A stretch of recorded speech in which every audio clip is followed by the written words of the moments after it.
Well, I was getting there. I managed to get the engine in the frame quite easily. The way to go is when I pulled the motor out, of course I had the wheels and everything on it.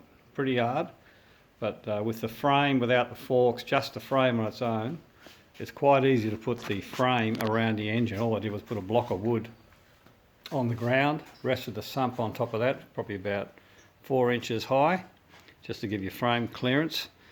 And then I just lifted the frame over on an angle around the engine. No problems at all. Didn't even scratch anything on the motor, so that was great. So I just put the forks on.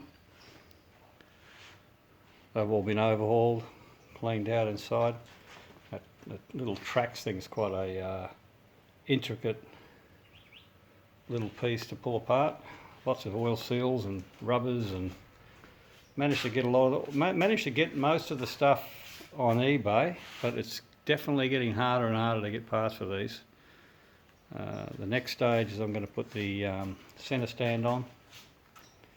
I've got a new shock absorber ordered for it, not the air type one, because I had two and both of them were completely shot, and you can't actually rebuild. You can only just change the oil in it, but they were all jammed and seized, so I've gotten rid of that, and I'm putting a new shocky in it.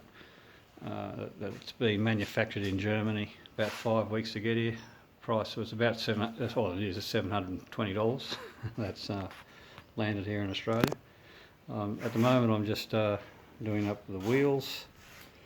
I've painted the inside of the wheels. Very hard to mask the whole wheel up, and I'm using this lightning bright fluid. It's a metal polish, really good for getting these up, because they were really dirty. So I've done that side. That's just with a toothbrush. I'm using a toothbrush to get into here, clean all that up, put it on. Smells like it's got an ammonia in it, and it cleans up a lot of those little marks and spots. I don't actually want to paint these wheels. I want to try and keep them original as much as I can. So they're not too bad. They'll have a couple little marks in it here and there, little nicks probably where someone's done with a tyre changer over the years.